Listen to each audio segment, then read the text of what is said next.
नमस्कार, रात के 8 बज गए। आप डीडी न्यूज पर देख रहे हैं खबरों का prime time show news night. मैं हूं आपके साथ आर्यन। आज की अगर बड़ी खबरों की बात की जाए तो पड़ोसी मुल्क बांग्लादेश से आज की बड़ी खबर निकल के आई है। वहां की प्रधानमंत्री शेख हसीना ने देश छोड़ दिया। अपने विशेष विमान के माध्यम से वो फिलहाल हिंदुस्तान में है, लेकिन उनका अगला कदम क्या होगा इसको लेकर अनिश्चितता लगातार बरकरार बनी हुई है। अनिश्चितता इस बात को लेकर भी है कि बांग्लादेश का भविष्य क्या होगा, क्योंकि अंतरिम सरकार में कौन लोग होंगे और कैसे बांग्लादेश की जो आम जिंदगी है उसको वो पटरी पर लेकर आएंगे। और हमारे पड़ोस में अगर इस प्रकार की अस्थिरता है तो चिंता हिंदुस्तान के लिए भी बनती है। तो ऐसे में किस प्रकार की स्थिति से भारत को लेकर क्या है पूरी स्थिति, इस पर करेंगे विस्तार से चर्चा। इसके अलावा आपको बताएंगे कि संसद में क्या रहा आज खास होगी बात। बाढ़ बारिश से देश में बने हालात की भी साथ ही साथ करेंगे चर्चा। 5 साल के उस सफर की जो आज से 5 साल पहले 370 धारा हटने के बाद जम्मू कश्मीर में शुरू हुआ था। इसके अलावा भी दिखाएंगे देश दुनिया की हर जरूरी और महत्वपूर्ण खबर। शुरुआत हेडलाइंस के साथ। बांग्लादेश में हिंसा के बीच शेख हसीना ने प्रधानमंत्री पद से दिया इस्तीफा, छोड़ा देश। सेना प्रमुख ने अंतरिम सरकार के गठन की घोषणा की।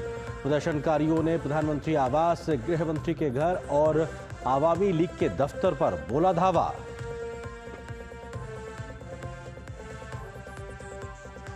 बांग्लादेश में राजनीतिक संकट के बीच भारत बांग्लादेश सीमा बंद। भारत और बांग्लादेश के बीच संचालित होने वाले विमान और रेल सेवाओं पर असर।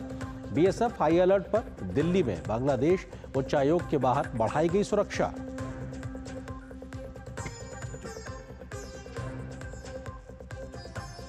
संसद में अहम विधायी कामकाज। लोकसभा में गोवा विधानसभा के अनुसूचित जनजातियों के आरक्षण से जुड़ा बिल पेश।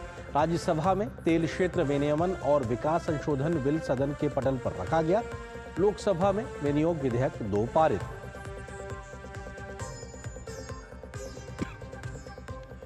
अयोध्या गैंगरेप मामले में लगातार बढ़ती जा रही है समाजवादी पार्टी की मुश्किलें। भाजपा की फैक्ट फाइंडिंग कमेटी ने सौंपी रिपोर्ट में सपा पर सीधे तौर पर हमला। अयोध्या रेप पीड़िता को बेहतर इलाज के लिए लखनऊ कराया गया भर्ती।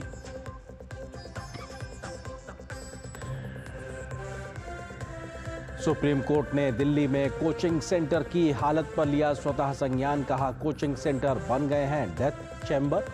अगर नहीं हुआ सुरक्षा मानकों का पालन तो अदालत बंद कर सकती है कोचिंग सेंटर। एमसीडी दिल्ली सरकार और केंद्र सरकार को नोटिस।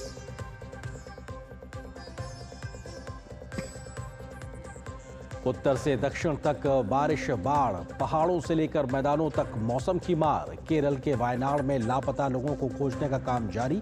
हिमाचल प्रदेश, उत्तराखंड और महाराष्ट्र में राहत और बचाव कार्य युद्ध स्तर पर जारी।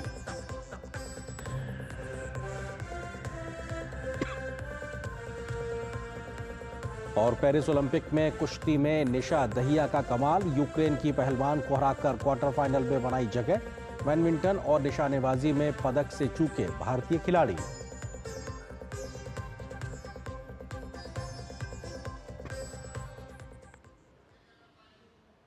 खबरों पर डालते हैं विस्तार से नजर। और पहले बात बांग्लादेश की। आज दोपहर बांग्लादेश से बहुत बड़ी खबर सामने आई जब वहां की प्रधानमंत्री शेख हसीना ने देश छोड़ दिया।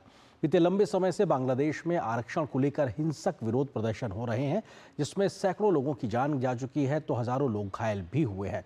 शेख हसीना के देश छोड़ने के बाद वहां के सेना प्रमुख ने प्रदर्शनकारियों से शांति बनाने की अपील की और अंतरिम सरकार गठन की बात कही है। फिलहाल बांग्लादेश में काफी अस्थिर माहौल है, लेकिन प्रदर्शनकारियों की शेख हसीना के इस्तीफे की मांग पूरी होने के बाद इस बात की उम्मीद बनती है कि जल्द ही वहां पर शांति बहाली भी देखने को मिलेगी। सोमवार का दिन ढाका के चौक चौराहों पर आम लोगों का कब्जा था। प्रधानमंत्री शेख हसीना के इस्तीफे की मांग की गूंज से बदलाव की आहट सुनाई दे रही थी। ढाका की सड़कों पर चलने वाले अधिकतर लोगों का रुख प्रधानमंत्री आवास की ओर था, जैसे वो घर से ये तय कर निकले थे कि प्रधानमंत्री शेख हसीना का इस्तीफा हर हाल में लेकर ही लौटेंगे। सेना प्रमुख वकारुज़्ज़मा ने मीडिया के सामने आकर उनके इस्तीफे की घोषणा की। इस तरह उनका 15 वर्ष के शासनकाल का अंत हो गया। साथ ही सेना प्रमुख ने जल्द ही अंतरिम सरकार के गठन की घोषणा की। प्रधानमंत्री ने अपने पद से इस्तीफा दे दिया है और हम देश को चलाने के लिए फिलहाल अंतरिम सरकार बनाएंगे। देश अब अंतरिम सरकार चलाएगी। सेना प्रमुख की इस घोषणा के बाद प्रधानमंत्री आवास के बाहर खड़े लोगों ने विक्ट्री साइन दिखाकर अपनी जीत का जश्न मनाया।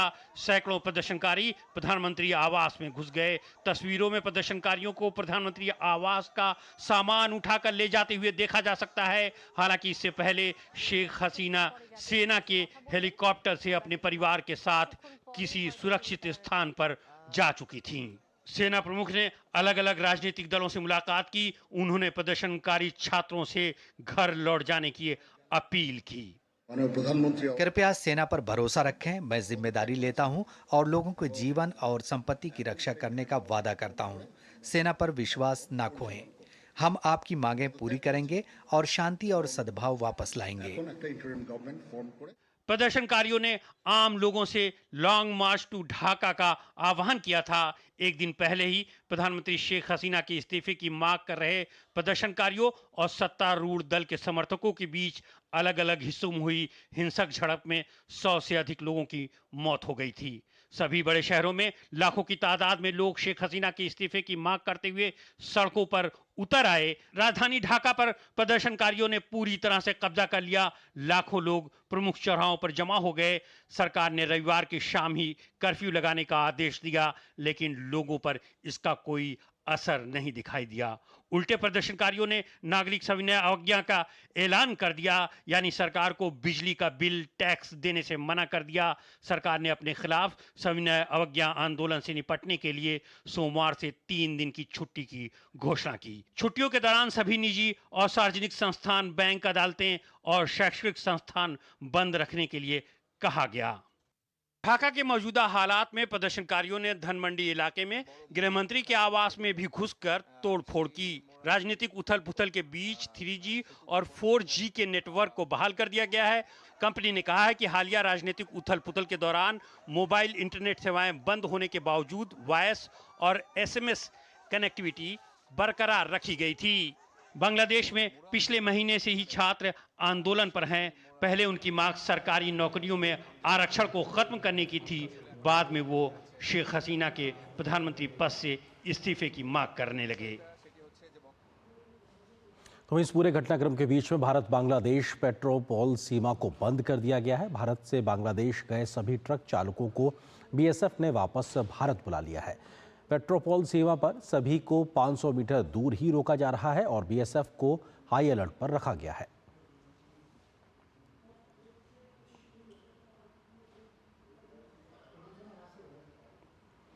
तो वहीं बांग्लादेश में मौजूदा हालात के मद्देनज़र ढाका अंतर्राष्ट्रीय हवाई अड्डे को फिलहाल बंद कर दिया गया है। वहां के हालात का भारत और बांग्लादेश के बीच संचालित होने वाली विमान और रेल सेवाओं पर भी असर पड़ा है। एयर इंडिया ने भी सुरक्षा के मद्देनज़र ढाका जाने वाले और वहां से आने वाली अपनी उड़ानों का संचालन तत्काल प्रभाव से रद्द कर दिया है। भारत बांग्लादेश के बीच सभी ट्रेन सेवाएं भी फिलहाल 6 अगस्त तक रद्द कर दी गई हैं। जिन ट्रेनों का संचालन रद्द किया गया है उनमें कोलकाता ढाका, कोलकाता मैत्री एक्सप्रेस, कोलकाता खुलना, कोलकाता बंधन एक्सप्रेस और ढाका न्यू जलपाईगुड़ी ढाका मिताली एक्सप्रेस शामिल है।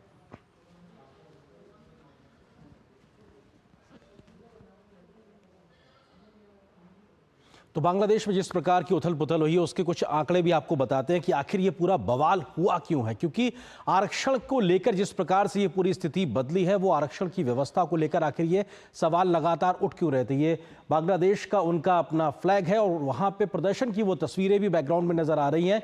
और क्या है बांग्लादेश का आरक्षण आंदोलन, ये समझना बहुत जरूरी है। 1971 में आंदोलन के बाद हुआ था बांग्लादेश का निर्माण, ये हम सब जानते हैं, पूर्वी पाकिस्तान के तौर पर जाना जाता था। 1971 में इसका निर्माण हुआ। उस समय मुक्ति संग्राम के सेनानियों के परिजनों को दिया गया था 30% आरक्षण, यानी जिन लोगों ने लड़ाई लड़के बांग्लादेश का निर्माण किया उनके परिजनों को 30% आरक्षण की व्यवस्था की गई थी। 1972 से बांग्लादेश में स्वतंत्रता सेनानियों के परिजनों को इस प्रकार का आरक्षण का लाभ लगातार मिल रहा था। अगले तथ्य से आपको रूबरू कराते हैं। 2018 में इस आरक्षण व्यवस्था को खत्म कर दिया गया, यानी सरकार ने फैसला लिया कि जो 30% आरक्षण है इसको बंद किया गया, इस व्यवस्था को खत्म करने का फैसला हुआ। लेकिन उसके बाद क्या हुआ, 5 जून 2024 को वहां का जो हाई कोर्ट है ढाका का, उस उच्च न्यायालय ने आरक्षण प्रणाली को बहाल कर दिया। यानी कि जो सरकार ने फैसला लेकर आरक्षण हटाया था उसको बहाल करने का काम वहां के हाई कोर्ट ने किया। उच्च न्यायालय के फैसले के बाद में शुरू हो गया हिंसक प्रदर्शन, क्योंकि लोग विरोध कर रहे थे कि इस प्रकार का जो आरक्षण है वो टैलेंट को एक तरीके से मौका नहीं देता है। नौकरियों में आरक्षण को लेकर शुरू हुई जबरदस्त हिंसा जिस हिंसा में सैकड़ों लोगों की जान भी गई, हजारों लोग घायल भी हुए, तो अपने आप में ये एक विरोध की बड़ी चिंगारी भड़कती नजर आई। 21 जुलाई 2024 को वहां के सुप्रीम कोर्ट ने उच्च न्यायालय के फैसले को पलट दिया, यानी कि सुप्रीम कोर्ट ने हाई कोर्ट के फैसले को पलट दिया और एक तरीके से उस व्यवस्था को लागू कर दिया जिसमें आरक्षण की व्यवस्था कम की गई थी। क्या व्यवस्था थी? महज 7% आरक्षण देने का फैसला सुप्रीम कोर्ट ने किया कि साहब जो पहले 56% के आसपास आरक्षण था उसको अब नहीं बल्कि 7% आरक्षण रहेगा और 93% भर्तियां जो थी अनारक्षित यानी अनरिजर्व तरीके से की जाएंगी, यानी टैलेंट को बेहतर तरीके से मौका मिल सके। यह सुप्रीम कोर्ट ने फैसला किया। बावजूद उसके सर्वोच्च न्यायालय के फैसले के बाद भी नहीं थमा हिंसक प्रदर्शन, क्योंकि जिस बात को लेकर पूरा प्रदर्शन था वो फैसला हो गया था, उसके बाद भी ये प्रदर्शन नहीं थमा। इसको लेकर भी कई प्रकार के सवाल है कि आखिर इसके पीछे था कौन। प्रदर्शनकारियों ने प्रधानमंत्री शेख हसीना के इस्तीफे की मांग की, क्योंकि जब वो मांग मान ली गई तो उसके बाद में ये कहा गया कि नहीं साहब, हमको शेख हसीना साहब का अब इस्तीफा चाहिए। उस मांग को लेकर लगातार विरोध होता रहा। तो ये अपने आप में एक बहुत महत्वपूर्ण चीज है। लेकिन जिस पूरे आरक्षण को लेकर विवाद है वो आरक्षण किस प्रकार का था, क्योंकि कुल आरक्षण जो था वो 56% था। बांग्लादेश में 56% आरक्षण की पूरी व्यवस्था थी। इसमें 23% स्वतंत्रता सेनानियों के परिजनों को, जिसकी व्यवस्था 1971-72 में की गई थी, वो मिल रहा था। 10% महिलाओं को आरक्षण देने की व्यवस्था थी। 5% वहां के जो अल्पसंख्यक समुदाय के लोग हैं उनको व्यवस्था थी। 10% सामाजिक आर्थिक पिछड़े इलाके जो जिले हैं वहां के लोगों को व्यवस्था थी और 1% दिव्यांगों की थी। यानी 30, 10, 10, 5, 1 ये टोटल 56% जो आरक्षण था, ये व्यवस्था बांग्लादेश में अभी तक चल रही थी, जिसको हटाने, वापस लाने, इस सब को लेकर जो विरोध प्रदर्शन शुरू हुआ और उसकी वजह से आज वहां के हालात इस प्रकार के हो गए। हालांकि सुप्रीम कोर्ट के फैसले को माना जाए तो मौजूदा समय में 7% आरक्षण ही बनता है। लेकिन शेख हसीना जो अभी प्रधानमंत्री थी, उन्होंने इस्तीफा दिया और वो एक तरीके से अब देश छोड़ चुकी है। उनके राजनीतिक सफर के लिहाज से अगर बात की जाए तो बांग्लादेश के जनक शेख मुजीबुर रहमान की पुत्री हैं शेख हसीना, क्योंकि वही एक तरीके से मुक्ति संग्राम के माध्यम से उन्होंने उसको बांग्लादेश के निर्माण में सबसे अहम भूमिका निभाई थी। 28 सितंबर 1947 को गोपालगंज के तुंगीपारा में उनका जन्म हुआ था। ये उनके जीवन परिचय का हम थोड़ा सा जिक्र कर रहे हैं। जल्दी से अगले तथ्यों की ओर आए तो हसीना ने 1973 में ढाका विश्वविद्यालय से स्नातक की पढ़ाई की थी। इसके अलावा वो लगातार राजनीतिक तौर पर भी सक्रिय बनी हुई थी। यूके से 1980 में निरंकुश शासन के खिलाफ उन्होंने आंदोलन शुरू किया था। उस वक्त बांग्लादेश के हालात अलग थे, इसलिए उन्होंने उसके खिलाफ आंदोलन यूके से ही शुरू किया था, जहां पर वो उस वक्त रह रही थी। 1981 में सर्वसम्मत से बांग्लादेश की अवामी लीग का उन्हें अध्यक्ष बनाया गया। हालांकि उस बैठक में वो मौजूद नहीं थी, बावजूद उसके उनको अध्यक्ष बनाया गया अवामी लीग का। 17 मई 1981 को 6 साल के जबरन निर्वासन के बाद वो स्वदेश लौटी थी। 1981 की वो तारीख थी जब वो वापस 6 साल के निर्वासन के बाद में वो वापस बांग्लादेश पहुंची थी। 1996 में सत्ता में आने से पहले कई बार उनको नजरबंद किया गया, कभी 15 दिन के लिए, कभी 1 महीने के लिए, कभी इससे ज्यादा वक्त के लिए। कई बार ऐसे फेजेज आए जब उनको लगातार नजरबंद किया जाता था। 30 मार्च 1996 को खालिदा जिया सरकार को सत्ता से हटाने का उनका लगातार जो काम था, जो कोशिश थी, वो एक तरीके से रंग लाई थी। राजनीतिक तौर पर उनके लिए बड़ी जीत का एक पहला मुकाम उन्होंने हासिल किया था। कई बार शेख हसीना पर जानलेवा हमले भी हुए हैं, जब वो प्रधानमंत्री नहीं थी या प्रधानमंत्री थी, सत्ता में जब वो आ गई उसके बाद भी ये हमले लगातार उन पर जारी रहे, लेकिन हर बार वो एक तरीके से बचकर वापस आती रही हैं। 16 जुलाई 2007 को 1 साल के लिए उन्हें फिर से गिरफ्तार कर लिया गया, यानी कि वहां की जो अस्थिर हालात थे बांग्लादेश में, उसके तहत कई बार उनके साथ इस प्रकार की स्थिति परिस्थिति बनती रही। जल्दी से अगले तथ्य पे अगर हम बात करें तो किस तरीके से कई बार 5 बार वो प्रधानमंत्री बनी है शेख हसीना, और किस किस तारीख पर पहली बार आप देख सकते हैं 1996 23 जून की वो तारीख थी जब उन्होंने पहली बार प्रधानमंत्री के पद की शपथ ली थी। दूसरी बार 6 जनवरी 2009 को वो बांग्लादेश की प्रधानमंत्री बनी। तीसरी बार 12 जनवरी 2014 को उन्होंने बांग्लादेश की कमान संभाली।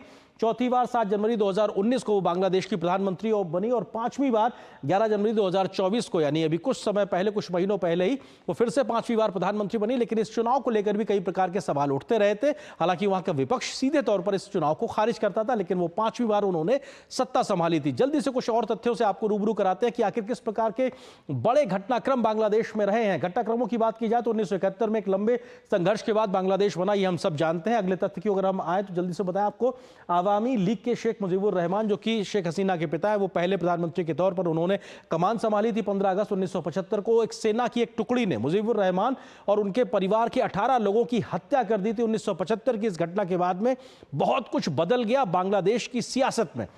मुजीबुर रहमान की हत्या से पहले ही शेख हसीना और उनकी बहन जर्मनी जा चुके थे। ये 15 दिन पहले एक तरीके से जर्मनी जा चुके थे, इसलिए ये शेख हसीना और उनकी बहन दोनों की जान बच गई, अन्यथा शायद उनके साथ भी, उन 18 लोगों के साथ जो अनहोनी हुई उनके साथ भी हो सकती थी।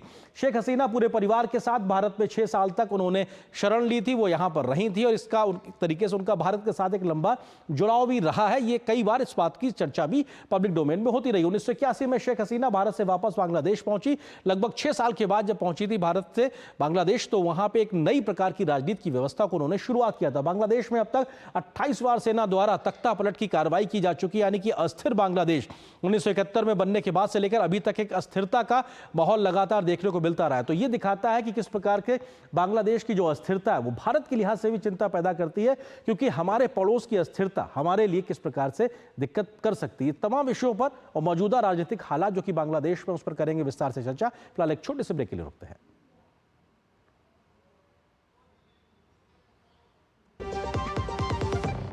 लाल रंग इसका अपार, तीखा कम है फिर भी स्वाद, बेमिसाल बेमिसाल MDH Kashmiri. MDH Kashmiri. MDH। मैं क्या जी, सब जानते हैं, जहां दिखे मारियो, अपना समझ के खा लियो। स्वाद से सबको दीवाना कर दे, दीवाना कर दे। पता का चाय, गजब का स्वाद। Hey girls! Hi! Congratulations! आज तो पार्टी चाहिए। चैंपियन के साथ सेल्फी लेंगे। आइडिया, यही करते हैं पार्टी। Pizza party. ये चल अपना कार्ड और पिन दे। मेरे कार्ड की डिटेल्स मैं खुद ही डालूंगी। RBI कहता है अपना पिन, OTP, CVV या इंटरनेट बैंकिंग पासवर्ड किसी के साथ शेयर ना करें। ऑनलाइन बैंकिंग सिर्फ अपने कंप्यूटर, मोबाइल और सिक्योर नेटवर्क से करें। Bye girls. कहाँ जा रही है? सुना नहीं। No sharing. RBI कहता है जानकार बनिए, सतर्क रहिए। माई भाई, मैंने भी इस बार SIP करके म्यूचुअल फंड में पैसे डाले, तो मुझे ये जानना था कि KYC का चक्कर क्या है। म्यूचुअल फंड सही है .com या अपने म्यूचुअल फंड की वेबसाइट पे जाओ, पैन नंबर डालो और सिर्फ इतना देखो कि तुम्हारा KYC स्टेटस रजिस्टर्ड है या वैलिडेटेड। रजिस्टर्ड हो तो आधार और पैन कार्ड के साथ अपना KYC वैलिडेट करो, जरूरी है और ज्यादा वक्त भी नहीं लगता। और वैलिडेटेड हो तो सही है। सही है। म्यूचुअल फंड निवेश बाजार जोखिमों के अधीन है। योजना से जुड़े सभी दस्तावेजों को ध्यान से पढ़ें। ए संभाल कर, हाँ, आई मारो पप्पा फॉरेन थी लाई आव्यो। हाँ, ए सत्यानाश। भाई नुकसान कैसा भरेगा तुम? स्टॉक मार्केट में भी रिस्क उतना ही लें जितने की कैपेसिटी और रिस्क की जानकारी हो। ऑप्शंस ट्रेडिंग बहुत सोच समझ कर करें। अरे वाह दिकरा, एकदम बराबर। रिस्क समझ कर लेने का। सोच कर, समझ कर, इन्वेस्ट कर। अब आया असली स्वाद। अब आया स्वाद। जब स्वाद के पड़े हो लाले तो MDH का चंकी चाट मसाला डालें। MDH का चंकी चाट मसाला। MDH। और ब्रेक के बाद आप सभी का एक बार फिर से स्वागत है। ब्रेक पर जाने से पहले हम जिक्र कर रहे थे उस खबर का जो आज की सबसे बड़ी खबर है, वो है बांग्लादेश में किस प्रकार से एक अस्थिर माहौल है। इसी पे हम चर्चा करेंगे। इससे जुड़ा हमारा विशेष अस्थिर बांग्लादेश अंतरिम सरकार के हवाले, क्योंकि इस वक्त वहां की स्थिति ऐसी ही नजर आ रही है। इस विषय पे बात करने के लिए दो बहुत ही खास मेहमान हमारे साथ मौजूद हैं। आलोक बंसल जी हैं, जो कि डायरेक्टर हैं इंडिया फाउंडेशन के, इसके अलावा सुरक्षा मामलों के जानकार हैं। सर, स्वागत है आपका हमारे साथ जुड़ने के लिए। शुभविमल भट्टाचार्य जी हैं, स्तंभकार हैं और कई इस प्रकार के जो मामले हैं उसको बहुत बेहतरी से समझते हैं। सर, आपका भी बहुत बहुत स्वागत है। आलोक बंसल जी, शुरुआत आपसे ही, क्योंकि जो एक अस्थिरता हमारे पड़ोस में शुरू हो गई है, इसको किस तरीके से देखा जाए, क्योंकि ये अपने आप में किस दिशा में जाएगा, इसको लेकर बहुत सी आशंकाएं हैं। हो गया है बांग्लादेश में। शेख हसीना और उनकी सरकार भारत की परम मित्र थी और इनके शासनकाल के दौरान भारत बांग्लादेश संबंधों ने नई ऊंचाइयां हासिल की और दोनों ही देशों ने अर्थव्यवस्था में और आर्थिक प्रगति के क्षेत्र में काफी आगे बढ़े। और इसके लिए शेख हसीना की सरकार काफी हद तक जिम्मेवार है और हमें ये मानना पड़ेगा कि ये जो आज हुआ है ये बहुत दुर्भाग्यपूर्ण है, क्योंकि इसके बाद एक अस्थिरता का माहौल है। ऐसी आशा करनी चाहिए कि सेना कल तक स्थिरता को और एक सामान्य जनजीवन को वापस लाने में सफल हो। आज की रात मेरे ख्याल से बहुत महत्वपूर्ण है। जो मेरे को खबरें अभी ढाका से मिल रही हैं कि वहां स्थिति कुछ हद तक सामान्यीकरण की ओर जा रही है और सेना की अंतरिम सरकार मेरे ख्याल से एक निष्पक्ष सरकार होगी, at least for the time being. वरना अगर बीएनपी और अन्य दलों की सरकार बनती है तो वो निश्चित रूप से भारत विरोधी होगी और उसके कई परिणाम हो सकते हैं। वहां पे आवामी लीग समर्थकों पर ऑलरेडी हमले होने शुरू हो गए हैं जमात के कैडर्स के द्वारा ग्रामीण इलाकों में, और इसका असर काफी हद तक अल्पसंख्यकों पे वहां पे हो सकता है। और ये सब चीजें ना हो, इसके लिए आवश्यक है कि भारत की सरकार इस वक्त अंतरिम सरकार और सैनिक अधिकारियों के साथ एक लगातार संचार बना के रखे और हालात को सामान्य करने के लिए जो भी सहायता देनी पड़े उसको देने का आश्वासन दे। जी सोमल जी, आपको लगता है कि भारत के लिहाज से कौन सी ऐसी बड़ी चिंताएं हैं जिसपे सबसे ज्यादा फोकस तरीके से काम करने की जरूरत है, क्योंकि संवाद बना रहे इस बात का जिक्र आलोक जी भी कर रहे हैं।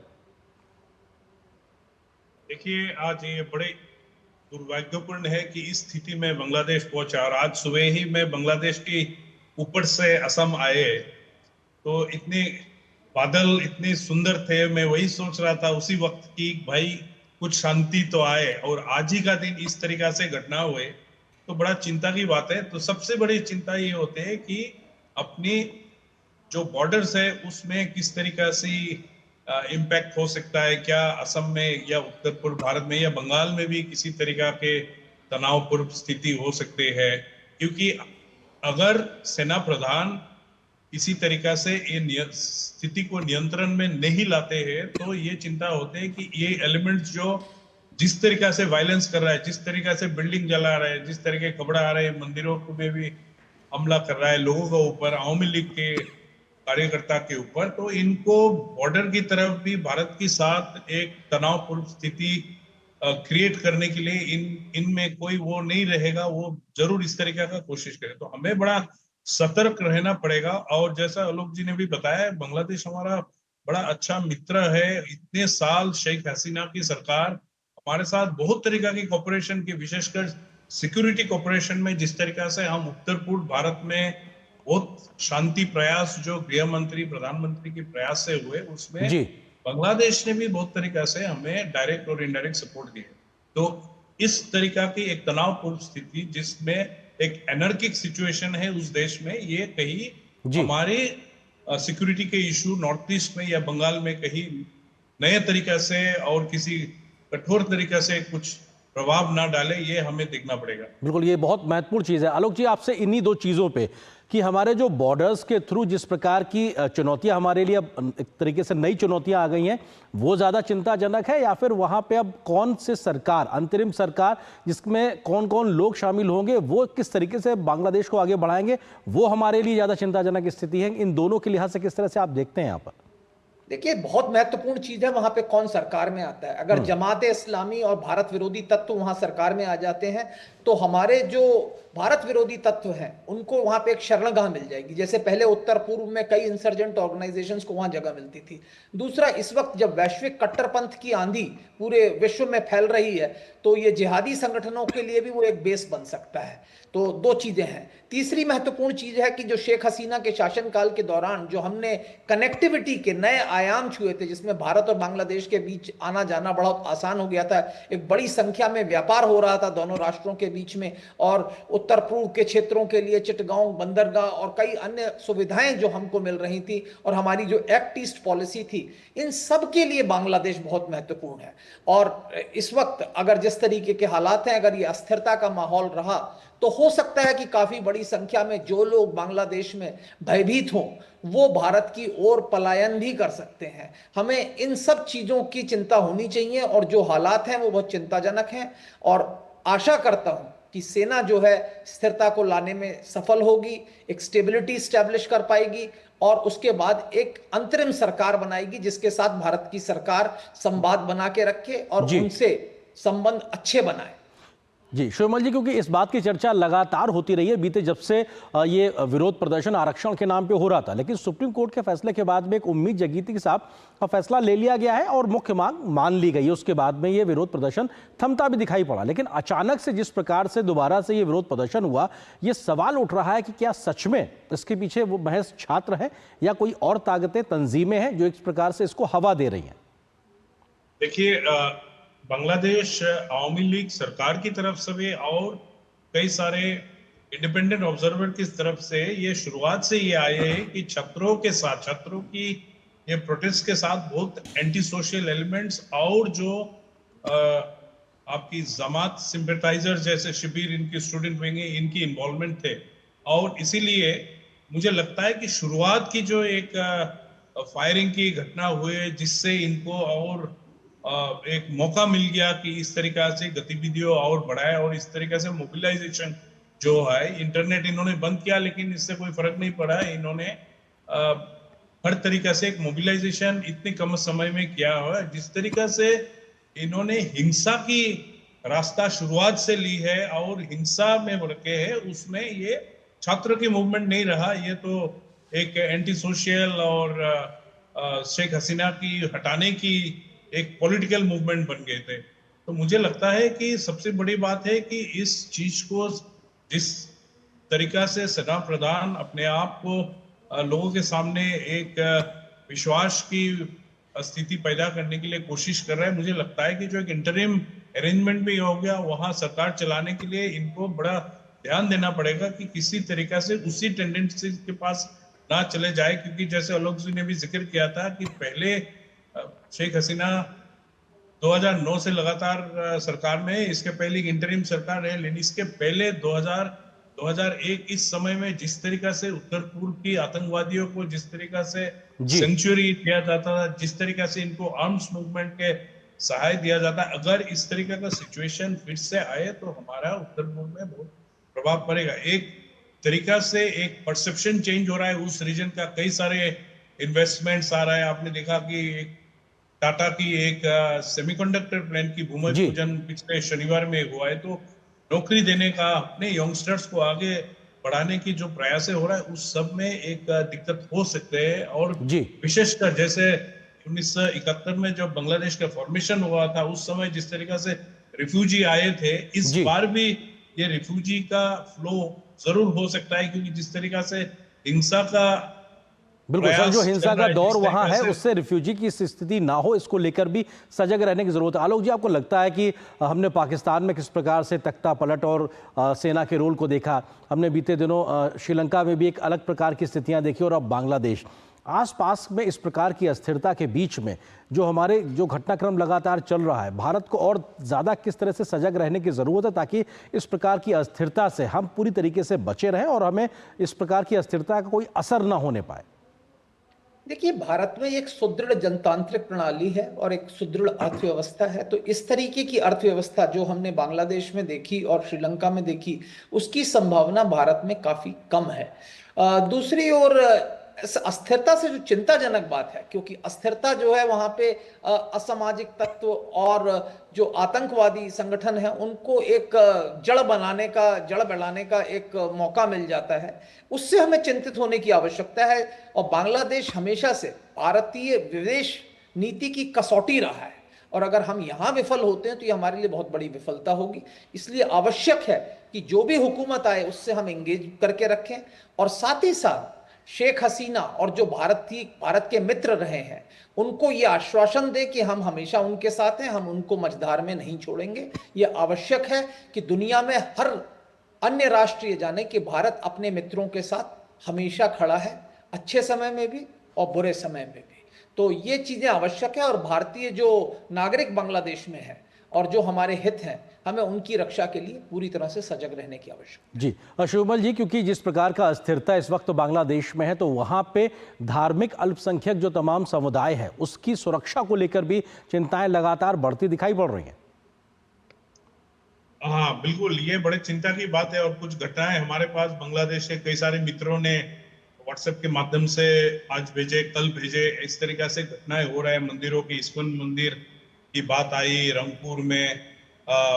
तो देखिए, जब एक इस तरीके के अस्थिर स्थिति होते हैं तो ये जो एंटी सोशल एलिमेंट्स होते हैं, ये मौका ढूंढते हैं कि किस तरीका से इसको भड़काए, किस तरीका से एक भारत के साथ भी एक तनावपूर्ण सिचुएशन क्रिएट करे। तो हमारा तरफ से प्रयास रहेगा कि हम, जैसे आलोक जी ने भी जिक्र किया, कि जो इंटरिम मैनेजमेंट आए या आगे जिस तरीके से सरकार है उनके साथ हमारा वार्तालाप रहे, इनके साथ डायलॉग रहे, और ये भी बताना बड़ा जरूरत है कि अगर लोग सिर्फ सोचते हैं कि सिर्फ हम अवामी लीग से बात करते हैं, ऐसे नहीं। हम बांग्लादेश की हर तरीका की सोसाइटी से हम बात करते हैं, हम इंटेलेक्चुअल से बात करते हैं, लगातार डायलॉग करते हैं। आलोक जी की संस्था इंडिया फाउंडेशन बहुत अच्छे काम इतने साल में किए हुए, एक क्रॉस सेक्शन ऑफ पीपल उस देश से, हमारे देश से, एक डायलॉग के माध्यम से रहे और एक रिलेशन इतने बढ़िया से बिल्डअप हुए थे पिछले 10 साल में जी। तो ये जो घटना हो रहा है, ये बड़ा एक चिंता की बात होती है, क्योंकि हमारी जो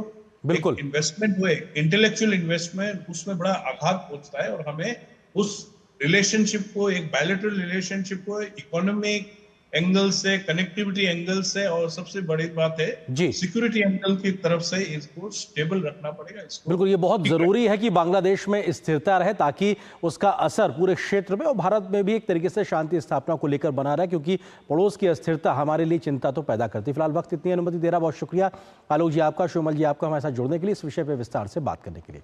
और फिलहाल यहाँ पर एक छोटे से ब्रेक के लिए रुकते हैं, बहुत जल्द हाजिर होते हैं। दादी के हाथों का जादू और खुशबू से महकता घर। MDH गरम मसाला, असली मसालों से भरा हूँ मैं, क्योंकि हर रिश्ता है स्वाद से जुड़ा।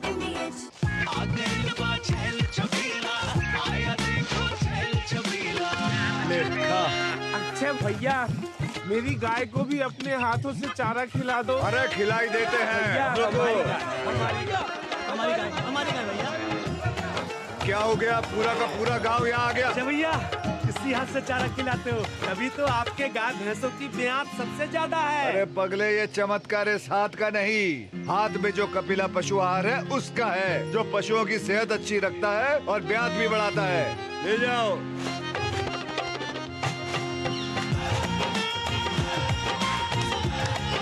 कपिला, देश का नंबर 1 पशु आहार।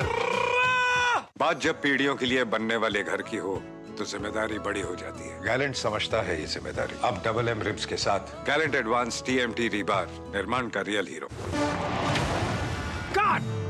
सुरक्षा की गारंटी हर चीज में जरूरी है, चाहे वो मुश्किल स्टंट हो या अच्छी फसल। इसलिए ले आइए IIL के ट्रैक्टर ब्रांड का शिनबार, जो देता है सुंडी और ट्रिप से सुरक्षा की गारंटी। राशि की स्कूल फीस, घर का किराया, कितनी जिम्मेदारियां हैं सर पे। तुम तो टर्म लाइफ इंश्योरेंस लिए बिना ही चलेगा। पॉलिसी बाजार पे 1 करोड़ का टर्म लाइफ इंश्योरेंस सिर्फ 470 रुपए महीने से शुरू। मुथूट फाइनेंस, इंडिया का number 1 most trusted financial services brand. तो गोल्ड लोन के लिए कॉल करें 1-800-313-1212। गोल्डी छोले मसाले, जहाँ जाए रिश्ते बनाए, जहाँ जाए रिश्ते बनाए, गोल्डी मसाले। और अब बात संसद की कार्रवाई की करते हैं। संसद के दोनों ही सदनों में आज कामकाज देखने को मिला। जहां लोकसभा की अगर बात की जाए तो वहां पर गोवा में आरक्षण से संबंधित एक बिल पेश किया गया, तो राज्यसभा में पेट्रोलियम मामलों से जुड़ा हुआ एक महत्वपूर्ण बिल पेश किया गया। तो राज्यसभा में ही कृषि मंत्रालय को लेकर हुई चर्चा को जवाब कृषि मंत्री शिवराज सिंह चौहान ने दिया। तो सदन के बाहर की अगर बात की जाए तो संभावित वक्फ बोर्ड के संशोधन की चर्चाओं का जो बाजार आज दिन भर गर्म रहा, उसको लेकर पक्ष विपक्ष दोनों की जमकर राजनीतिक बयानबाजी देखने को मिली। कैसा रहा संसद के दोनों सदनों में कामकाज का दिन, देखिए इस रिपोर्ट पर। संसद में विधायी कामकाज को लेकर भी काफी प्रगति हो रही है। लोकसभा में गोवा विधानसभा में अनुसूचित जनजातियों के आरक्षण से जुड़ा विधेयक पेश किया गया। इस बिल को 16 मार्च को कैबिनेट की मंजूरी मिली थी। I move for leave to introduce a bill for enabling reservation of seats in accordance with Article 332 of the Constitution for effective democratic participation of members of scheduled tribe and to provide for the readjustment of the seats in the Legislative Assembly of the state of Goa insofar as such readjustment is necessitated by inclusion of certain communities in the list of scheduled tribes in the state of Goa and for matters connected herewith or incidental thereto. उधर राज्यसभा में तेल क्षेत्र विनियमन और विकास संशोधन विधेयक को सदन के पटल पर रखा गया। I rise to move for leave to introduce a bill further to amend the Oil Fields Regulation and Development Act 1948. Rajya Sabha में कृषि मंत्रालय के कार्यकरण पर हुई चर्चा का उत्तर देते हुए कृषि मंत्री शिवराज सिंह चौहान ने किसानों के मुद्दे पर राजनीति करने के लिए कांग्रेस पार्टी और नेता विपक्ष राहुल गांधी की आलोचना की। मैं कभी आलोचनाओं में विश्वास नहीं करता, लेकिन नाटक से किसान की जिंदगी नहीं बदलेगी। सभापति महोदय, 2023 का वीडियो है सोनीपत का। अचानक के खेत में पहुंच जाते हैं, किसानों से ज्यादा वहां कैमरामैन थे, कैमरे पहले से फिक्स थे, कहां फोकस किए जाएंगे ये तय था। 2 लोग पकड़ के उनको खेत में ले जा रहे हैं। खेत में पहुंचने के बाद उनको पता नहीं खेत में करना क्या है। संसद भवन परिसर के बाहर सत्ता और विपक्ष के बीच बयानबाजी का दौर जारी रहा। वक्फ बोर्ड में संशोधन से जुड़े बिल के जल्द संसद में पेश होने की चर्चाओं पर सत्ता और विपक्ष के नेताओं ने एक दूसरे पर खूब निशाना साधा।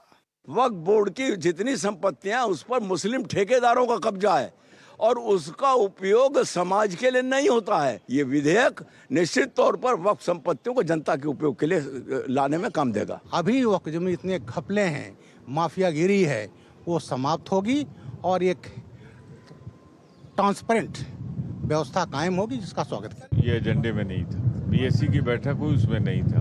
तो मेरा इतना कहना है अगर ला रहे हैं तो जिस समुदाय के लिए ला रहे हैं उससे बात करें, फिर अपने सहयोगियों से बात करें, फिर जो उसका स्वरूप बने हमसे बात करें। हम उनको निश्चित रूप से पढ़ने के बाद, ड्राफ्ट देखने के बाद प्रतिक्रिया देंगे।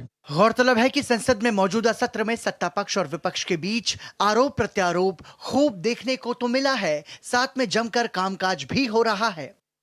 कुमारालोक, राजेश राज, ऋषि कुमार के साथ शैलेंद्र मिश्र, डीडी न्यूज। तो जहां दोनों सदनों में विधायी कामकाज देखने को मिला, तो वहीं दोनों ही सदनों में प्रश्नकाल भी लगातार देखने को मिला। प्रश्नकाल के तहत तमाम जो सांसद हैं विभिन्न मंत्रालयों से जवाब पूछते हैं, सवाल करते हैं और जवाब चाहते हैं सरकार से। तो आज के लिहाज से अगर बात की जाए तो चाहे वित्त मंत्रालय हो, स्वास्थ्य मंत्रालय हो या फिर आवासन एवं शहरी मंत्रालय, इनसे संबंधित तमाम सवाल दोनों ही सदनों में किए गए और सरकार ने आंकड़ों के साथ में इसका जवाब दिया। किस प्रकार से तथ्यों के साथ तमाम मंत्रियों ने संसद के दोनों सदनों में जवाब दिया, देखिए इस रिपोर्ट में। संसद के दोनों सदनों में जमकर कामकाज देखने को मिल रहा है। लोकसभा और राज्यसभा में सोमवार को कई अहम प्रश्नों के उत्तर दिए गए।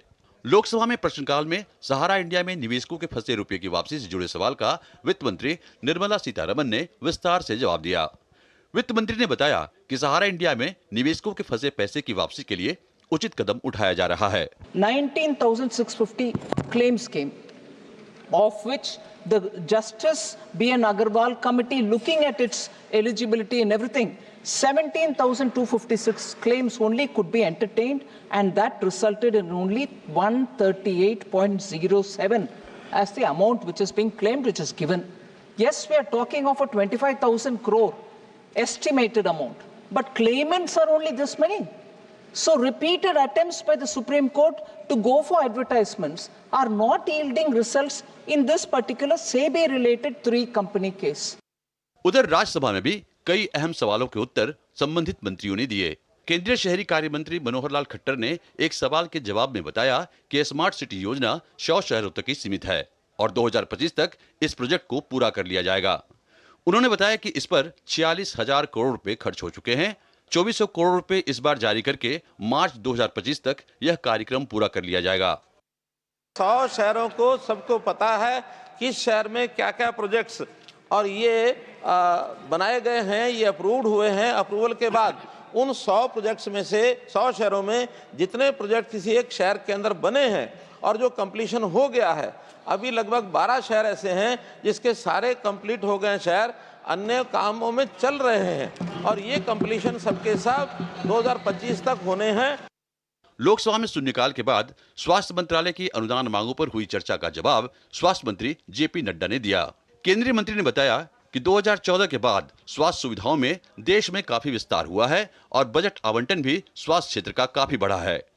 कि बजट को हम लोगों ने किस तरीके से देखा, तो 2013-14 में बजट 33,278 करोड़ रुपए थे।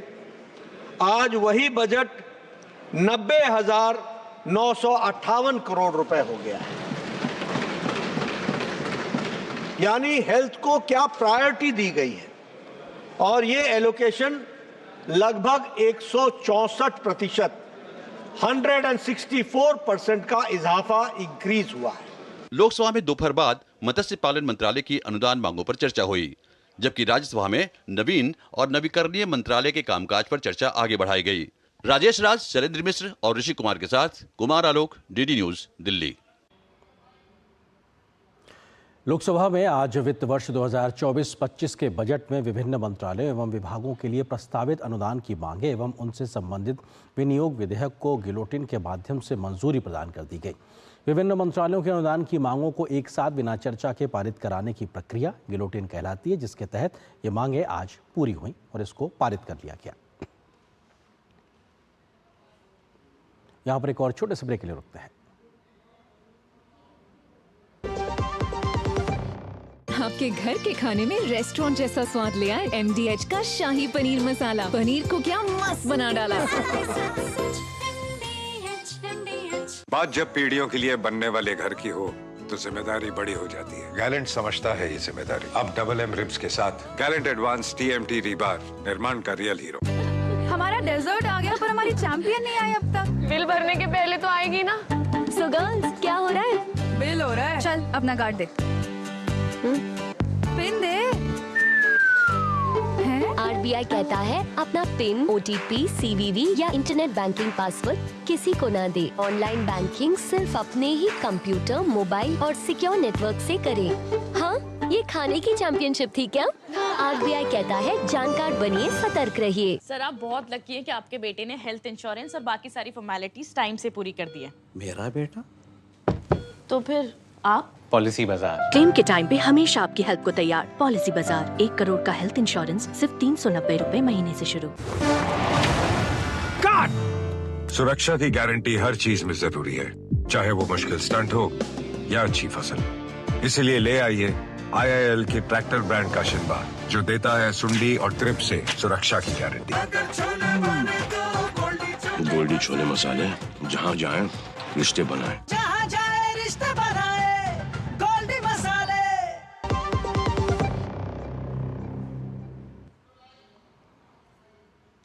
और ब्रेक के बाद रुक करते कुछ और महत्वपूर्ण खबरों की ओर। अयोध्या के गैंग रेप के मामले में भाजपा के राज्यसभा सदस्य बाबूराम निषाद के नेतृत्व में अयोध्या गई 3 सदस्यीय कमेटी ने अपनी फैक्ट फाइंडिंग रिपोर्ट शीर्ष नेतृत्व को सौंप दी है। फैक्ट फाइंडिंग रिपोर्ट लगभग 4 पन्नों की है। इस रिपोर्ट में कुछ अहम बातें भी डेलीगेशन ने लिखी हैं। खासतौर से समाजवादी पार्टी पर सीधा हमला बोला गया है। लोकल पुलिस की भूमिका के साथ साथ मुआवजा बढ़ाने की बात भी इस रिपोर्ट में कही गई है। इस बीच अयोध्या की रेप पीड़िता बच्ची को बेहतर इलाज के लिए लखनऊ के क्वीन मैरी अस्पताल में भर्ती कराया गया है। पीड़िता को कड़ी सुरक्षा और डॉक्टरों की देखरेख में लखनऊ लाया गया। दरअसल अयोध्या जिला महिला अस्पताल में बेहतर सुविधाएं न होने की वजह से पीड़िता को और बेहतर इलाज मिल सके, इसलिए लखनऊ रेफर किया गया।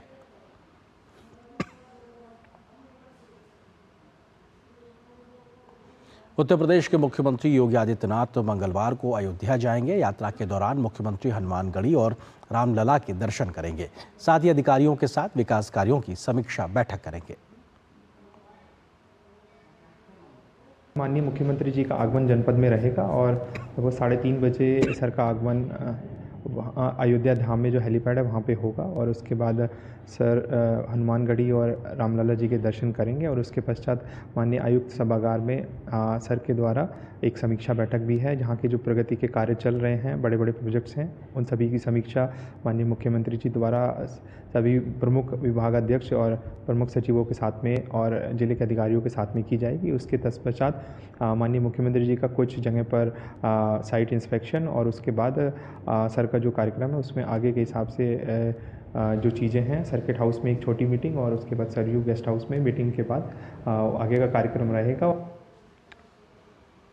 और अगली खबर कर्नाटक से, क्योंकि कर्नाटक में सियासत इन दिनों गरमाई हुई है। गरमाने का कारण यह है कि वहां के जो मुख्यमंत्री हैं सिद्धारमैया, उनके ऊपर भ्रष्टाचार के आरोप लगे हैं, जिसके बाद से मुख्य विपक्षी दल बीजेपी और जेडीएस मिलकर मुख्यमंत्री सिद्धारमैया के खिलाफ लगातार राज्य भर में माहौल बना रहे हैं। उन्होंने मुख्यमंत्री के खिलाफ एक पदयात्रा का आयोजन किया, जिसका आज तीसरा दिन था। इस आयोजन के तीसरे दिन में HD कुमारस्वामी की बात हो, इसके अलावा तमाम जो बीजेपी के बड़े नेता हैं वो सब लोग शामिल हुए और लगातार सीधे मुख्यमंत्री सिद्धारमैया पे आरोप लगा रहे हैं और उनका इस्तीफे की मांग कर रहे हैं।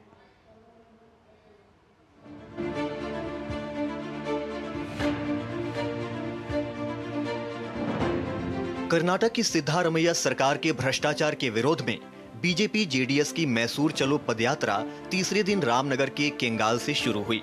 इस दौरान केंद्रीय मंत्री HD कुमारस्वामी, भाजपा प्रदेश अध्यक्ष BY विजेंद्र, विधानसभा विपक्ष के नेता R अशोक समेत बड़ी संख्या में दोनों पार्टियों के कार्यकर्ता शामिल हुए। पदयात्रा के दौरान चन्नापटन्ना पहुंचने पर केंद्रीय मंत्री और जेडीएस नेता HD कुमारस्वामी ने कहा कि मुद्दा और वाल्मीकि घोटाले पर जवाब देने की बजाय मुख्यमंत्री सिद्धारमैया भागने की कोशिश कर रहे हैं। Congress government should go from Karnataka. For that we are creating awareness to the Karnataka people. This is not an allegation. With documentary evidence, we have already in front of Siddaramaia's face, we already released all the documents. He ran away to face this issue. BJP प्रदेश अध्यक्ष BY Vijendra ने कहा कि कांग्रेस ने कर्नाटक के लोगों से जो वादा किया था उन्हें पूरा करने में वो पूरी तरह से विफल रही है। उन्होंने कहा कि आज पूरे प्रदेश में कांग्रेस सरकार के भ्रष्टाचार की चर्चा हो रही है और नैतिकता के आधार पर मुख्यमंत्री सिद्धारमैया को अपने पद से इस्तीफा दे देना चाहिए। लोग सिद्धारमैया को प्रश्न पूछ रहे हैं लेकिन वो भाग रहे हैं। सदन से भी भागने की कोशिश की और लोगों के प्रश्न से भी भागने की कोशिश कर रहा है, लेकिन भारतीय जनता पार्टी जेडीएस का डिमांड है मुख्यमंत्री के नाते उसको जिम्मेदारी लेना चाहिए।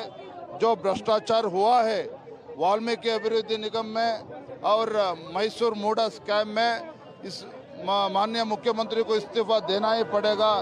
ये पदयात्रा सिद्धारमैया सरकार के कथित मुद्दा और वाल्मीकि निगम घोटालों को लेकर निकाली जा रही है और इसका मकसद कांग्रेस सरकार के भ्रष्टाचार के बारे में लोगों को जागरूक करना है। इसकी शुरुआत बेंगलुरु के केनगिरी से 3 अगस्त को हुई है, जो 10 अगस्त को मैसूरू में समाप्त होगी। Bureau report, DD news. आज से 5 साल पहले 2019 5 अगस्त की तारीख थी और उस वक्त भी संसद का सत्र चल रहा था। तब मोदी सरकार ने जम्मू कश्मीर से धारा 370 और 35 से हटाने का फैसला किया था। जम्मू कश्मीर और लद्दाख को अलग अलग केंद्र शासित प्रदेश बनाने का फैसला हुआ था। 5 साल में किस प्रकार से तमाम बड़े बदलाव आए हैं, जहां शांति स्थापना हुई है तो वहीं विकास के नए प्रतिमान स्थापित किए गए। 5 साल के बाद में एक बार फिर से प्रधानमंत्री ने इस बात का विश्वास जम्मू कश्मीर और लद्दाख के लोगों को दिया है कि आपके विकास के लिए हम लगातार खड़े हैं, तत्पर हैं और लगातार ये कदम ताल चलती रहेगी और कैसे आपका इस पूरे इलाके का सर्वांगीण विकास किया जाए और जम्मू कश्मीर जो कभी सिरमौर हुआ करता था देश का, वो अपनी फिर से उसी स्थिति को हासिल कर सके। किस प्रकार से रहे ये 5 साल का सफर विकास में और शांति स्थापना में, देखिए इस रिपोर्ट में।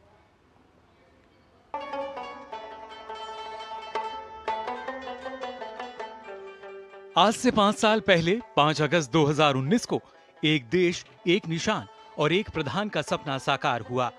साथ ही जम्मू कश्मीर में नए युग की शुरुआत हुई। बात लोकतंत्र की हो या विकास की, आज जम्मू कश्मीर पूरे देश के लिए मिसाल पेश कर रहा है।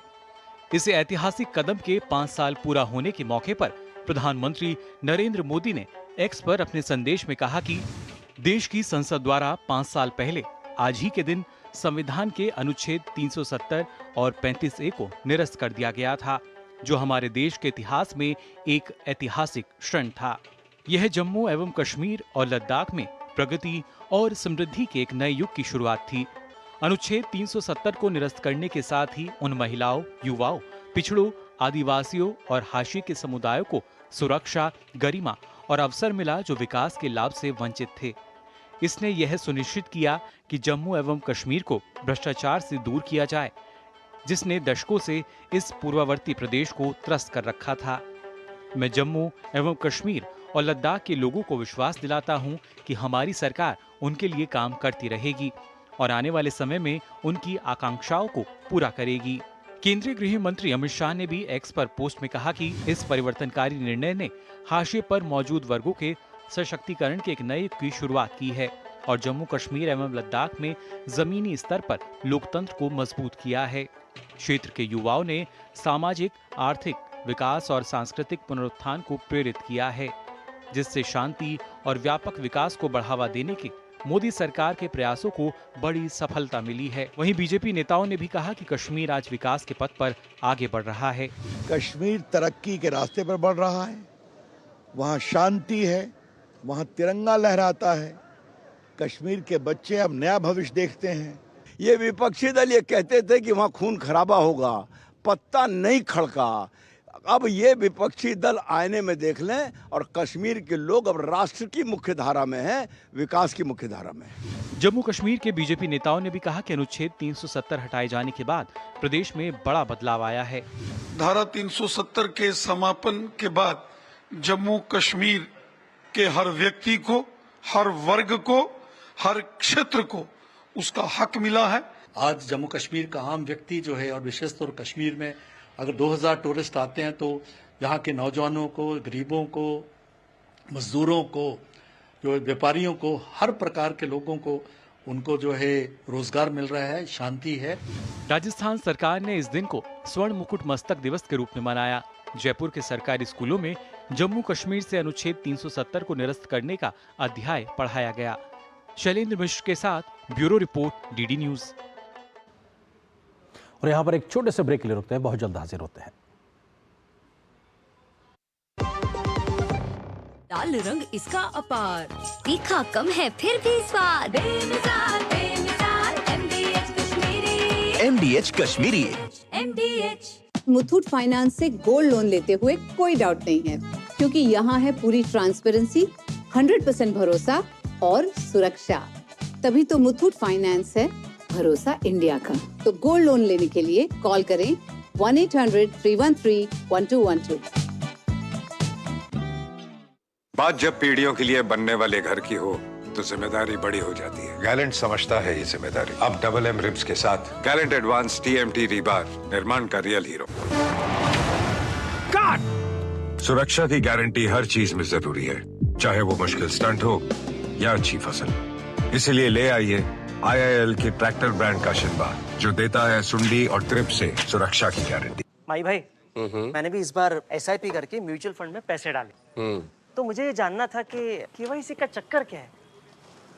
म्यूचुअल फंड सही है .com या अपने म्यूचुअल फंड की वेबसाइट पे जाओ, पैन नंबर डालो और सिर्फ इतना देखो कि तुम्हारा KYC स्टेटस रजिस्टर्ड है या वैलिडेटेड। रजिस्टर्ड हो तो आधार और पैन कार्ड के साथ अपना KYC वैलिडेट करो, जरूरी है और ज्यादा वक्त भी नहीं लगता। और वैलिडेटेड हो तो सही है। सही है। म्यूचुअल फंड निवेश बाजार जोखिमों के अधीन है। योजना से जुड़े सभी दस्तावेजों को ध्यान से पढ़ें। तड़के वाली, भोली भाली, मेहनत वाली, असली तड़के वाली, ये तो बड़ी समझदार, बड़ी होशियार। MDH के सही टेस्ट का असली test, MDH ginger garlic paste. MDH। और ब्रेक के बाद एक और अहम खबर पर डालते हैं नजर। सुरक्षा मामलों पर केंद्रीय मंत्रिमंडल की आज अहम बैठक हुई है। बैठक में प्रधानमंत्री नरेंद्र मोदी को बांग्लादेश के हालात से अवगत कराया गया। ये बैठक अब से कुछ देर पहले हुई और प्रधानमंत्री के साथ साथ केंद्रीय सुरक्षा मामलों की जो कैबिनेट कमेटी है उसकी ये बैठक हुई। प्रधानमंत्री के अलावा गृह मंत्री अमित शाह इस बैठक में नजर आ रहे हैं, रक्षा मंत्री राजनाथ सिंह, वित्त मंत्री निर्मला सीतारमण, इसके अलावा तमाम बड़े अधिकारी इस बैठक में नजर आ रहे हैं। और बांग्लादेश का जो हालात आज अचानक से बदले हैं उस पर प्रधानमंत्री को जानकारी दी गई। हम जानते हैं कि इस बैठक में इस बात का जिक्र हुआ कि बांग्लादेश की प्रधानमंत्री शेख हसीना ने बांग्लादेश छोड़ दिया, उसके बाद वहां पर किस प्रकार की अराजकता की स्थिति हुई है, अंतरिम सरकार बनने को लेकर लगातार बात हुई, लेकिन कैसे बांग्लादेश स्थिरता की ओर आगे बढ़ेगा और हमारी सीमाएं बांग्लादेश से मिलती हैं। ऐसे में चाहे पश्चिम बंगाल की बात हो या पूर्वोत्तर के राज्यों के लिहाज से बात हो, तमाम ऐसे जगह हैं जहां से बांग्लादेश के साथ हमारी सीमाएं मिलती हैं, हमारा आर्थिक गतिविधियां लगातार हैं, सांस्कृतिक जुड़ाव है। इन सब बातों के मद्देनज़र ये बेहद महत्वपूर्ण है कि बांग्लादेश की स्थिति पे लगातार नज़र रखी जाए और किसी भी प्रकार की संभावित चुनौती से निपटने के लिए हर समय तैयार रहा जाए, क्योंकि वहाँ पर शांति स्थिरता ज़रूरी है। और ऐसे में प्रधानमंत्री को तमाम जानकारी दी गई और विदेश मंत्री डॉक्टर एस जयशंकर भी इस बैठक पे मौजूद नजर आए। गृह मंत्री, रक्षा मंत्री, विदेश मंत्री, वित्त मंत्री, तमाम आला अधिकारी, प्रधानमंत्री कार्यालय से जुड़े हुए, कैबिनेट सेक्रेटरीट से जुड़े हुए, उन सब के साथ प्रधानमंत्री की बैठक और सुरक्षा मामलों को लेकर खास खासतौर से ये बैठक हुई है क्योंकि ये अपने आप में चिंता पैदा करने वाले हालात इस वक्त हमारे पड़ोसी देश बांग्लादेश में बन गए हैं और ये हालात किस तरीके से तेजी से सुधार की ओर आगे बढ़ें, वहाँ पे स्थिरता हो, एक तरीके से बैक चैनल डिप्लोमेसी जिसको कहा जाता है कि संवाद भी बना रहे, कोई ऐसी स्थिति पैदा ना हो जिसको लेकर भारत में किसी प्रकार की चिंताएं बढ़ें, क्योंकि एक बहुत बड़ा बॉर्डर हम साझा करते हैं बांग्लादेश के साथ में। तो ऐसे में इस बात को लेकर हर प्रकार की संभावित तैयारियां भारत अपनी तरफ से मुकम्मल रखे। हमने देखा कि जैसे ही आज बांग्लादेश में तमाम राजनीतिक घटनाक्रम बदला है, उसके बाद में बांग्लादेश के साथ बंगाल की जो सीमा लगती है वहाँ पर बीएसएफ को अलर्ट किया गया और तमाम अहम ज़रूरी कदम जो उठाए जा सकने की संभावना थी उनको उठाया गया और उसी से जुड़ी ये महत्वपूर्ण बैठक प्रधानमंत्री आवास पर हुई है। राष्ट्रपति द्रौपदी मुर्मू 3 देशों फिजी, न्यूजीलैंड और तिमोर लेस्ते की यात्रा पर हैं। अपनी यात्रा के प्रथम चरण में राष्ट्रपति आज फिजी पहुंच गई हैं। राष्ट्रपति यात्रा के पहले चरण में आज से लेकर 7 अगस्त तक फिजी में रहेंगी। यात्रा के दौरान राष्ट्रपति मुर्मू फिजी के राष्ट्रपति कैटो नीवेरे और प्रधानमंत्री सितिवेनी राबुका के साथ बैठक करेंगी। वे फिजी की संसद को संबोधित करेंगी और वहां रह रहे भारतवंशियों से भी मुलाकात करेंगी। भारत विकास क्षेत्र में फिजी का सशक्त साझेदार रहा है। 7 तारीख को राष्ट्रपति शिव सुब्रमण्यम स्वामी मंदिर भी जाएंगी। शिव सुब्रमण्यम स्वामी मंदिर दोनों देशों के बीच सांस्कृतिक संबंधों का प्रतीक है। फिजी के साथ भारत के मजबूत संबंध रहे हैं और प्रधानमंत्री मोदी ने इस वर्ष भारत प्रशांत द्वीप सहयोग फोरम का शुभारंभ किया था। राष्ट्रपति की 3 देशों की इस यात्रा से भारत की एक्ट ईस्ट नीति को और गति मिलने और दक्षिण पूर्व एशिया तक प्रशांत क्षेत्र पर भारत के विशेष फोकस की पुष्टि होने की उम्मीद है। और देखते हैं खबरें पेरिस ओलंपिक से जुड़ी हुई।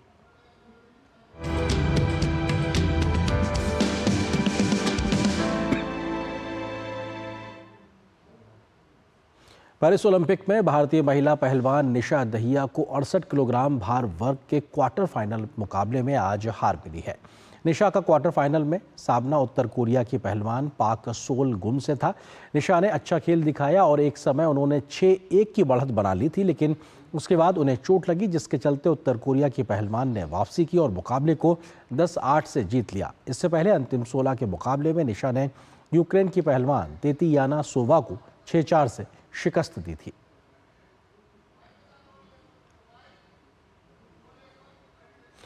वहीं भारत के युवा बैडमिंटन खिलाड़ी लक्ष्य सेन को कांस्य पदक के लिए खेले गए मुकाबले में हार का सामना करना पड़ा। पुरुष एकल के ब्रॉन्ज मेडल मैच में लक्ष्य सेन को मलेशिया के जी जिया ली ने 13-21, 21-16, 21-11 के अंतर से हराकर पदक पर अपना कब्जा जमा लिया।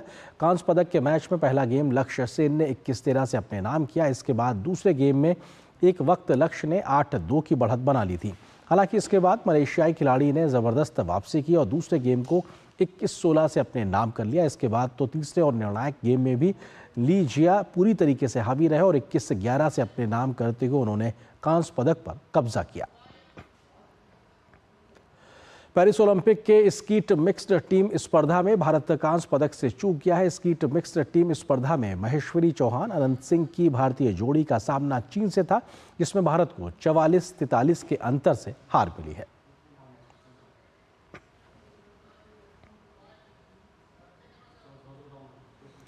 तो पेरिस ओलंपिक की खबरों के बाद आपको छोड़ जाते हैं कुछ और राष्ट्रीय महत्व की खबरों के साथ फटाफट अंदाज में। आप देखिए इन खबरों को, मुझे दीजिए अनुमति। नमस्कार।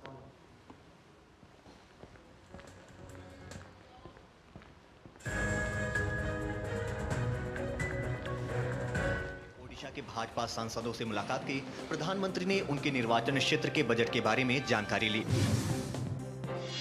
हरियाणा कैबिनेट ने किसानों को बड़ी सौगात देते हुए सभी फसलों पर न्यूनतम समर्थन मूल्य देने का निर्णय लिया है। कैबिनेट ने राज्य में आबियाना को खत्म करने की भी मंजूरी दी है। सुप्रीम कोर्ट से दिल्ली की आम आदमी पार्टी सरकार को बड़ा झटका लगा है। सुप्रीम कोर्ट ने कहा है कि दिल्ली के एलजी एमसीडी में एल्डरमैन की नियुक्ति कर सकते हैं। इसके लिए केजरीवाल सरकार की सलाह की आवश्यकता नहीं है। दिल्ली की केजरीवाल सरकार ने उपराज्यपाल के एक फैसले को चुनौती देते हुए सुप्रीम कोर्ट का दरवाजा खटखटाया था। सुप्रीम कोर्ट ने दिल्ली में कोचिंग सेंटर की हालत पर स्वतः संज्ञान लिया है। इस मामले में अदालत ने एमसीडी, दिल्ली सरकार और केंद्र सरकार को नोटिस जारी किया। सुप्रीम कोर्ट ने राजेंद्र नगर के कोचिंग सेंटर में 3 छात्रों की मौत का जिक्र करते हुए कोचिंग सेंटर में सुरक्षा मानकों की अनदेखी पर नाराजगी जाहिर की। जम्मू कश्मीर के उपराज्यपाल मनोज सिन्हा ने 500 किसान सेवा केंद्रों की शुरुआत की है, जो खेती और उससे जुड़ी गतिविधियों के लिए किसानों को सहायता प्रदान करेंगे। इन सेवा केंद्रों को किसान खिदमत घर का नाम दिया गया है। केरल के राज्यपाल आरिफ मोहम्मद खान ने प्रधानमंत्री नरेंद्र मोदी से दिल्ली में उनके आवास पर मुलाकात की। नीट यूजी की काउंसलिंग 14 अगस्त से होगी। काउंसलिंग 4 चरणों में होगी। काउंसलिंग ऑनलाइन होगी। छात्र देश के किसी भी हिस्से से रजिस्ट्रेशन करा सकते हैं। एमसीसी के निदेशक डॉक्टर बी श्रीनिवास ने कहा कि छात्र mcc.nic.in पर रजिस्ट्रेशन कर सकते हैं। उत्तर प्रदेश के रायबरेली के फर्जी प्रमाण पत्र मामले में उत्तर प्रदेश एटीएस लगातार आरोपियों की धरपकड़ कर रही है। अब इस मामले में 7 और लोगों की गिरफ्तारी हुई है। पकड़े गए आरोपी फर्जी जन्म प्रमाण पत्र और आधार कार्ड बनाने का काम करते थे। कलकत्ता हाईकोर्ट के 9 अतिरिक्त जजों का कार्यकाल 1 साल के लिए बढ़ाया गया। सुप्रीम कोर्ट कॉलेजियम की सिफारिश को केंद्र सरकार ने स्वीकार कर लिया है। विज्ञान भवन में केंद्रीय मत्स्य, पशुपालन और डेयरी मंत्रालय के विभिन्न बैंकों के प्रतिनिधियों के साथ पहली बैठक हुई। बैठक में किसान क्रेडिट कार्ड, मूलभूत समस्याओं को दूर करने संबंधी मुद्दों पर संवाद किया गया, जिसमें पशुपालकों को अधिक से अधिक बैंक का लाभ पहुंचाने पर सहमति और बैंक को होने वाली चुनौतियों पर चर्चा हुई। ग्वालियर के गांधी प्राणी उद्यान